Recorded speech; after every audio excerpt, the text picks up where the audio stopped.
Hello everybody, nice to meet you. Our little word we got Genesis chapter 31. Let's read it together. Jacob heard that Laban's sons was saying, Jacob has taken everything our father owned and has gained all this wealth from that belonged to our father. And Jacob noticed that Laban's attitude toward him was not what it had been. And then the Lord said to Jacob, Go back to the land of your fathers and to your relatives, and I will be with you. So Jacob sent word to Rachel and Leah to come out to the fields where his flocks were. He said to them, I said your father's attitude toward me is not what it was before, but the God of my father has been with me. You know that I've worked for your father with all my strength. Yet your father had cheated me by changing my wages 10 times. However, God has not allowed him to harm me. If he said, the speckled ones will be your wages, then all the flocks gave birth to speckled young. And if he said, his strict ones will be your wages, then all the flocks bore strict young. So God has taken away your father's livestock and has given them to me. In breeding season, I once had a dream in which I looked up and saw that the male goats mating with the flock were straight, speckled, or spotty. The angel of God said to me in the dream, Jacob. I answered, Here I am. And he said, Look up and see that all the male goats mating with the flocks are straight, speckled, or spotty. For I have seen all the Laban has been doing to you. I am the God of a vessel, where you are anointed of oil and where you made a vow to me. Now, leave this and at once and go back to your relative hand. Then Rachel and Leah replied, Do we still have any share in the inheritance of our father's estate?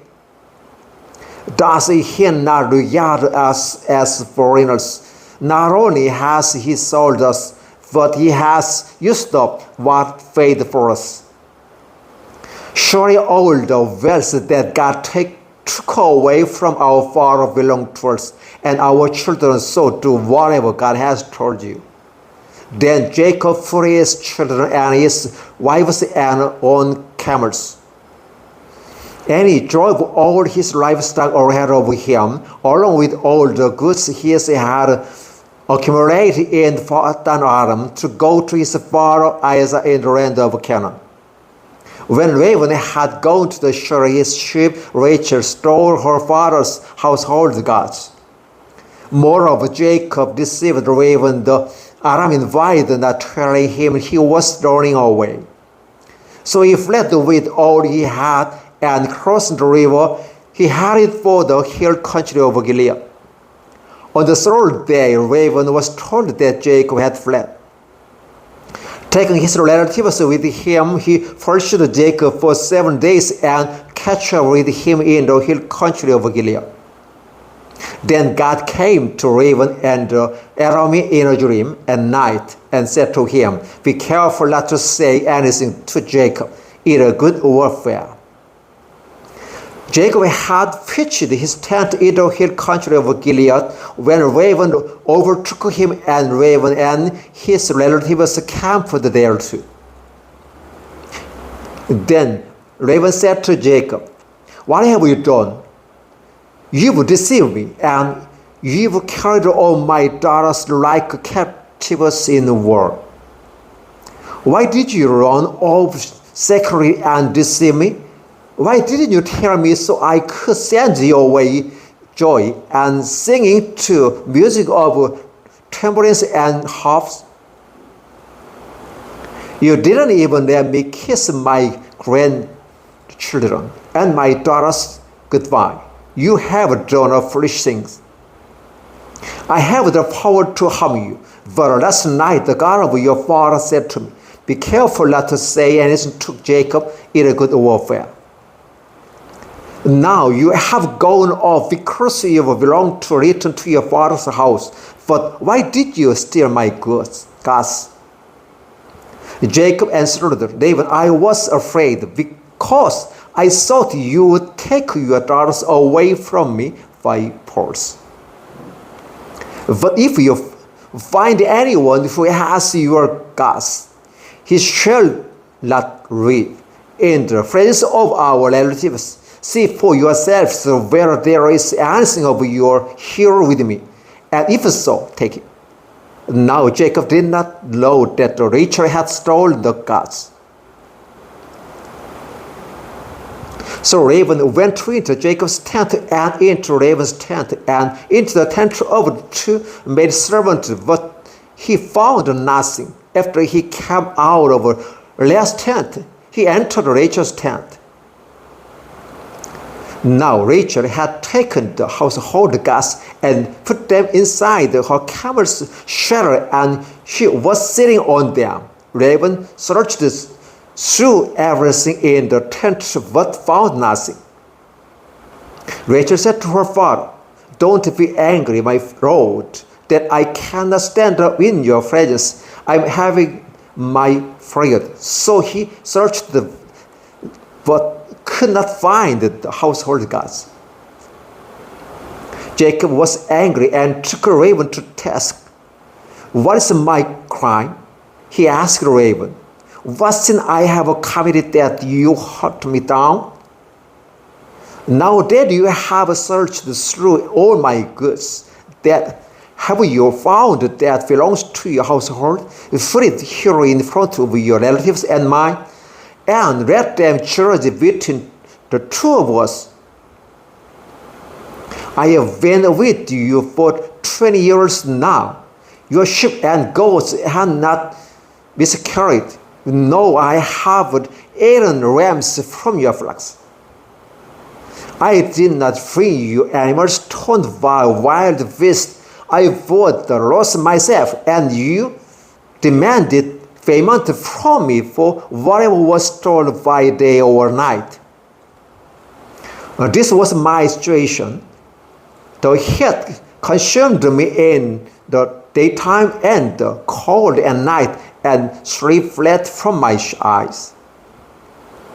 It was like this for 20 years I was in your household. I worked for you 14 years for your 2 daughters and 6 years for your flocks, and you changed my ways 10 times. If the God of my father, the God of Abram and his fear of Isaac, had not been with me, you would surely have sent me away empty-handed. But God has seen my hardship and the toil of my hands, and last night he rebuked you. Laban answered Jacob, the women are my daughters, the children are my children, and the flocks are my flocks. All you say is mine. Yet what I can do today about this daughter of mine, about the children I have grown. Come now, let's make a covenant, you and I. I already serve as a witness between us. So Jacob took a stone and set it up as a pillar. He said to his relatives, gather some stones. So they took stones and piled them in a heap, and they ate their by the heap. Laban called it Jager, Sahadrat, and Jacob called it Galid. Laban said, this heap is a witness between you and me today. That is why it was called Galid. It was also called Mizpah, because he said, may the Lord keep watch between you and me when we are away from each other. If you mistreat my daughters, or if you take any wives beside my daughters, even though no one is with us, Remember that God is a witness between you and me. Laban also said to Jacob, here is this heap and here is this field. I will set up between you and me. This heap is a witness and this field is a witness that I will not go first this heap to your side to harm you, and that you will not go first this heap and field to my side to harm me. May the God of Abraham and the God of Nahor, the God of their father, judge between us. So Jacob took an oath in the name of the fear of his father Isaac. He offered the sacrifice there in the hill country and invited his relatives to a meal. After they have eaten, they spent the night there. Early the next morning, Laban kissed his grandchildren and his daughters and blessed them. Then he left and returned home. Genesis chapter 31, verses 1 through 55. Thank you. Hello everybody, Laismehyo. Our leader of God, Genesis chapter 32, let's read it together. Jacob also went on his way, and the angel of God met him. When Jacob saw them, he said, this is the camp of God. So he named that place Mahanaim. Jacob sent messengers ahead of him to his brother Esau in the land of Seir, the count of Edom. He instructed them, this is what you are to say to my master Esau. Your servant Jacob says, I have been staying with Laban and have remained there till now. I have cattle and donkeys, sheep and goats, maidservant and maidservant. Now I am sending this message to my Lord, that I may find favor in your eyes. When the messengers returned to Jacob, they said, we went to your father Esau, and now he is coming to meet you, and 400 men are with him. In great fear and distress, Jacob divided the people who were with him into the two groups, and the flocks and herds and camels as well. He thought, if Esau comes and attacks one group, the group that is left may escape.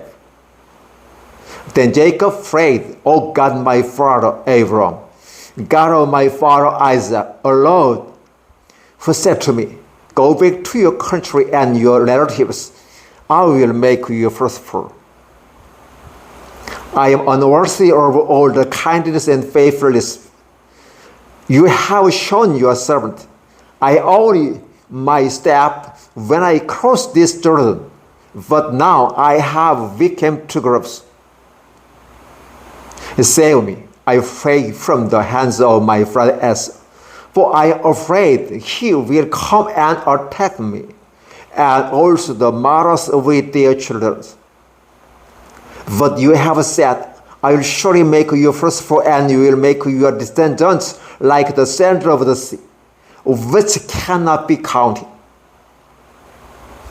He spent the night there, and from what he had with him, he selected a gift for his brother Esau, 200 female goats and 20 male goats, 200 ewes and 20 rams, 30 female camels with their young, 40 cows and 10 bulls, and 20 female donkeys and 10 male donkeys. He put them in the care of his servants, which herds by himself, and said to his servant, go ahead of me, and keep some space between the herds. He instructed the one in the lead, when my father Esau meets you and asks, to whom do you belong, and where are you going, and who owns all these animals in front of you? Then you are to say, they belong to your servant Jacob. They are gifts sent to my lord Esau, and he is coming behind us. He also instructed the second, the third, and all the other who followed the herds. You are to say the same things to Esau when you meet him. And be sure to say, your servant Jacob is coming behind us, for he thought, I will pacify him with these gifts I am sending on her head. Later, when I see him, perhaps he will receive me.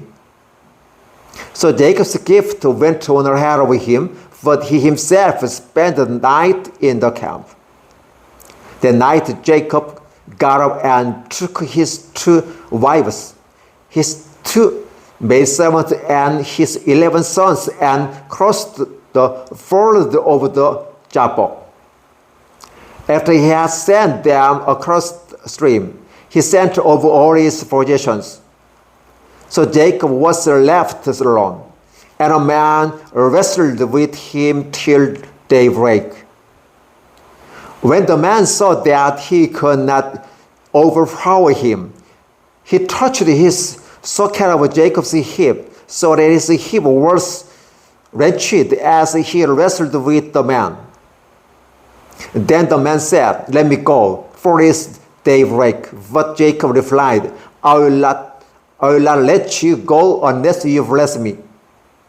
The man asked him, "What is your name?" "Jacob," he answered. Then the man said, "Your name will no longer be Jacob, but Israel, because you have struggled with God and with man and have overcome."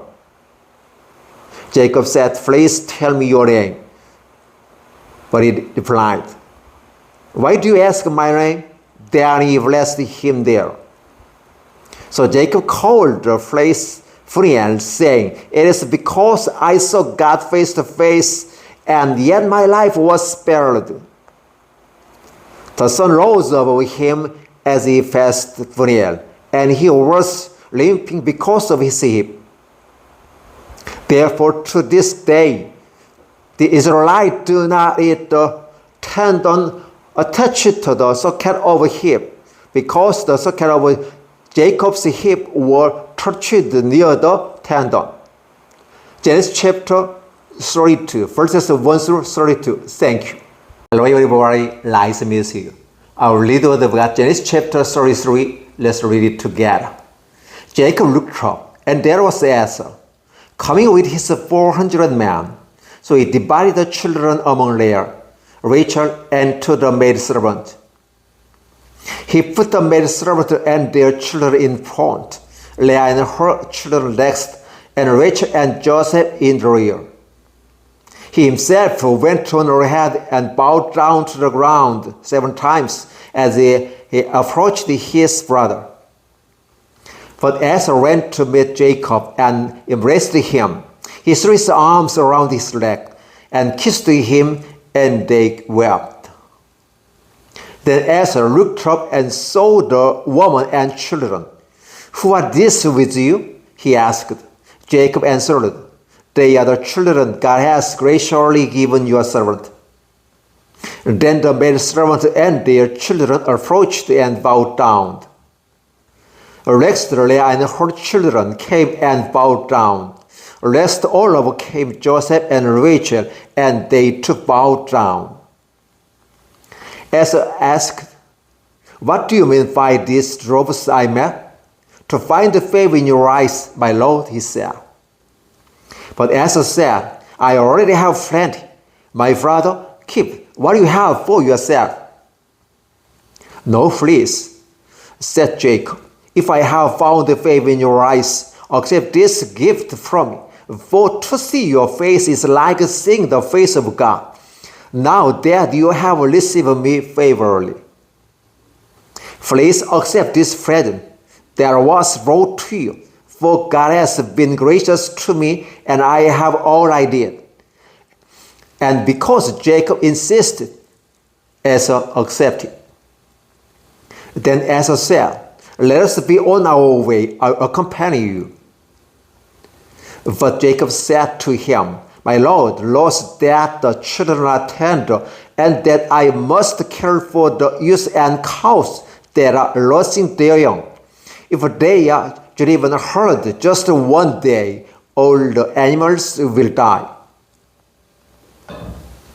So let my Lord go ahead of his servant, while I move along slowly at the face of the Jerusalem before me, and there of the children, until I come to my Lord in Seir. As I said, then let me leave some of men with you. But why do that? Jacob asked. Just let me find favor in the eyes of the Lord. So that day Esau started on his way back to Seir. Jacob, however, went to Succoth, where he built a place for himself and made shelters for his livestock. That is why the place is called Succoth. After Jacob came from Padan Aram, he arrived safely at the city of Shechem in Canaan and camped within sight of the city. 400 pieces of silver he brought from the sons of Hamor, the father of Shechem, the plot of ground where he pitched his tent. There he set up an altar and called it Elohe Israel. Genesis chapter 33, verses 1 through 20. Thank you.